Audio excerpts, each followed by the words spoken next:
ഓക്സിജനിൽ വമ്പിച്ച വിലക്കുറവുമായി കേരളം കൂളാകും AC discount sale. Oxygen, the cooling expert. ബസ്സിൻ്റെ രണ്ട് സൈഡിലും സ്റ്റിക്കറാണ് കണ്ടോ. ഇപ്പറേ ദിലീപിൻ്റെ പടം. അപ്പടെ നമ്മൾ കണ്ടത് ആ പടം ആരെയാണെന്നല്ലോ, നമ്മുടെ സുരാജിനെയാണ്. ഇത് ലാലേട്ടൻ്റെ മമ്മൂക്കാടെ അപ്പുറം കണ്ട്. പിന്നെ ഇതിൽ പങ്കെടുക്കുന്ന എല്ലാ ആർട്ടിസ്റ്റുകളുടെയും കണ്ടില്ലേ, ഏറ്റവും ആർട്ടിസ്റ്റുകളുടെ പടം വെച്ചിട്ടുള്ളതാണ് ഇത്. അങ്ങനെയാണ് ഈ ബസ് സ്റ്റിക്കർ ഒടിച്ചിരിക്കുന്നത്. എല്ലാ ആർട്ടിസ്റ്റുകളും ഉണ്ട് ഇവിടെ പങ്കെടുക്കുന്ന എല്ലാ ആർട്ടും. അതോടൊപ്പം തന്നെ ഷോ ഡയറക്ടർമാരുടെ കണ്ടില്ലേ, രഞ്ജിത്തേട്ടൻ, നാദർഷാ, ഇടവേള ബാബുച്ചേട്ടൻ, അങ്ങനെ എല്ലാവരെയും ഇതിനകത്ത് വെച്ചിട്ടുണ്ട്. ഞാൻ നേരത്തെ പറഞ്ഞ സ്കാൻ ചെയ്ത് ടിക്കറ്റ് എടുക്കാം, അതാണ് ഏറ്റവും വലിയ പ്രത്യേകത. സ്കാൻ ചെയ്യുക, ടിക്കറ്റ് എടുക്കുക. അപ്പം മറക്കണ്ട, സ്കാൻ ചെയ്യുക, ടിക്കറ്റ് എടുക്കുക. നാളെ 7 മണിക്കാണ് പ്രോഗ്രാം. 7 മണിക്ക് ആ 7 മണി പ്രോഗ്രാം കാണാൻ എവിടെ നിന്നും നിങ്ങൾക്ക് ടിക്കറ്റ് കിട്ടുന്ന ഇപ്പോഴും ടിക്കറ്റ് ലഭിക്കും. കാരണം അത്രമാത്രം ആളുകളുണ്ട്. അതുകൊണ്ട് സ്റ്റേഡിയത്തിൽ കസേരയുടെ എണ്ണം വർദ്ധിച്ചുകൊണ്ടാണ് ഇപ്പോഴും ടിക്കറ്റ് കിട്ടുന്നത്. അതുകൊണ്ട് തന്നെ നിങ്ങൾ എത്രയും പെട്ടെന്ന് ടിക്കറ്റ് കരസ്ഥമാക്കി നേരെ സ്റ്റേഡിയത്തിലേക്ക് നാളെ വരിക. അവിടെ പൊളിക്കാം നമുക്ക്. ബസ്സിൽ നമ്മൾ അവിടെ നിന്നും ബസ്സിൽ വന്നു, ഇവിടുന്ന് ഖത്തറിൽ നിന്നും ബസ്സിൽ. അങ്ങനെ നമസ്കാരം. എല്ലാം ഓക്കെ അല്ലേ? പ്രശ്നമൊന്നുമില്ല. അപ്പോൾ ഓക്കെ അല്ലേ? പൊളിച്ചടക്കും. ടിക്കറ്റുകളൊക്കെ നല്ല രീതിക്ക് നല്ല സെയിൽ നടക്കുന്നുണ്ട്. ഒന്നടങ്കം കയറി തകർക്കും അല്ലേ? ഇതന്നെയാണ്. എല്ലാവരും ഭയങ്കര ഹാപ്പി ആട്ടോ. എല്ലാവരും ഭയങ്കര ഹാപ്പിയാണ്. ഓക്കെ അല്ലേ? Okay, full set. പിന്നെ പൊളിയല്ലേ? ഫുൾ പൊളിയാണ് കേട്ടോ, ഒരു മാറ്റമില്ല. ഫുൾ പൊളി എന്നാണ് പറഞ്ഞിരിക്കുന്നത്. അപ്പോൾ നമ്മൾ ബസ് അവിടെ വന്നിരിക്കുന്നുണ്ട്. ആ ബസ് തന്നെ ഉണ്ടല്ലോ, ബസ് ഭയങ്കര രീതിക്ക് സെറ്റ് ചെയ്തേക്കണ ബസ്സാണ്. ആ ബസ്സിലാണ് നമ്മൾ യാത്ര ചെയ്യുന്നത്. അല്ല, ആ ബസ്സിലല്ല പോകുന്നത്. അപ്പോൾ നിൽക്കാം, അതേ കാണാനാണ് ബസ്. ആ ബസ് ഷൂട്ട് ചെയ്തിട്ടുണ്ടോ? കണ്ടോ?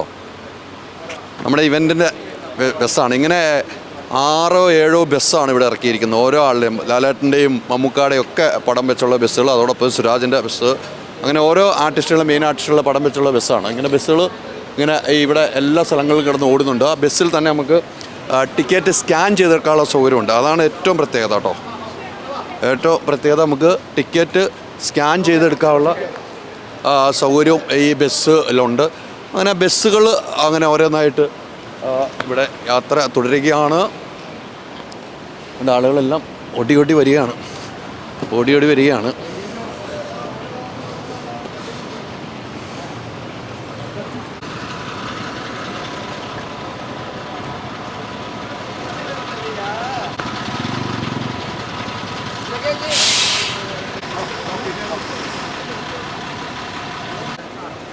ഇങ്ങനെ നിരവധി ബസ്സുകളാണ് ഇരിക്കുന്നത്. ഈ ബസ്സിൻ്റെ പ്രത്യേകത നമ്മൾ കാണാം. അതിലേറ്റവും പ്രധാനപ്പെട്ട ഈ സ്കാനിങ് ഉണ്ടല്ലോ. ഇപ്പം നമ്മൾ ടിക്കറ്റ് എടുക്കാൻ നമ്മൾ വേറെ ബസ് കൊണ്ട് നിർത്തുന്ന സ്ഥലത്ത് തന്നെ സ്കാനിങ് ഉണ്ട്. ഈ സ്കാനിങ് നമ്മൾ ചെയ്ത് കഴിഞ്ഞാൽ നമുക്ക് ടിക്കറ്റ് ഇവിടെ നിന്ന് തന്നെ എടുക്കാവുന്ന രീതിക്ക് അങ്ങനെയാണ് എല്ലാ ബസ്സും സെറ്റ് ചെയ്തേക്കുന്നത്. ബസ് കുറേ ദിവസമായിട്ട് ബസ് ഇങ്ങനെ ഇവിടെ കിടന്ന് ഓടുകയാണ്. ബസ് എത്ര ദിവസമായിട്ട് കിടന്നോടുന്നു? അല്ല, നിങ്ങളൊന്ന് പറഞ്ഞു, എത്ര ദിവസമായി? അല്ല, അത് 4 ദിവസമാണ്. 4 ദിവസമല്ലേ? എങ്ങനെയുണ്ട് എല്ലാ സ്ഥലത്തും പോയി റെസ്പോൺസ് ഒക്കെ? ഈ ബസ് 1 മാസം ഓടും. റെസ്പോൺസ് എങ്ങനെയുണ്ട് ആളുകളിലൊക്കെ? നല്ല റെസ്പോൺസ് അല്ലേ? അപ്പോൾ കണ്ടില്ലേ, നല്ല റെസ്പോൺസാണ് ആളുകൾക്ക് ഉള്ളതെന്ന് പറഞ്ഞാൽ. ഇത് വേറെ ബസ് കണ്ടില്ല, കണ്ടില്ലേ, നമ്മുടെ ലാലേട്ടനും മമ്മൂക്ക ഇരിക്കുന്നുണ്ടല്ലേ.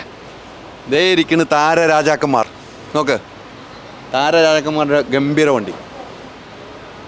ഇത് 1 മാസമായിട്ട് ഇവിടെ കിടന്ന് ഓടുകയെന്ന് പറഞ്ഞു. 1 മാസമായിട്ട് ഈ വണ്ടി ഇവിടെ കിടന്ന് ഓടുന്നു പറഞ്ഞു. ഇങ്ങനെ അവിടെയുണ്ട് ബസ്സുകൾ ഗംഭീരമായിട്ടാണ്. അപ്പോൾ നമുക്ക് യാത്ര തുടരാൻ പോവുകയാണ്. കണ്ടില്ലേ, കേരള ഫിലിം പ്രൊഡ്യൂസർ അസോസിയേഷൻ കണ്ടില്ലേ, നമ്മുടെ ഇവൻ്റ് ഖത്തറിലാണ്. സ്റ്റേഡിയം 974. ഈ സ്റ്റേഡിയത്തിൻ്റെ ഏറ്റവും വലിയ പ്രത്യേകത നേരത്തെ പറഞ്ഞു, നെയ്മറും മെസ്സിയും ഒക്കെ കാൽപന്തുകളിൽ മുത്തമിട്ട സ്റ്റേഡിയത്തിൽ നമ്മുടെ രാജാക്കന്മാർ ലാലേട്ടനും മമ്മൂക്കായുടെ നേതൃത്വത്തിൽ വലിയ ഒരു താരസംഗമമാണ് നടത്താൻ പോകുന്നത്. അപ്പോൾ നമുക്ക് ഇനി റൂമിലേക്കുള്ള യാത്രയാണ്. റൂമിലേക്കാണ് നമ്മൾ യാത്ര ചെയ്യുന്നത്. ഇനിയും റൂമിൽ പോയതിന് ശേഷം ബാക്കി കാര്യങ്ങളിലേക്ക് പോകാം. ഓക്കെ.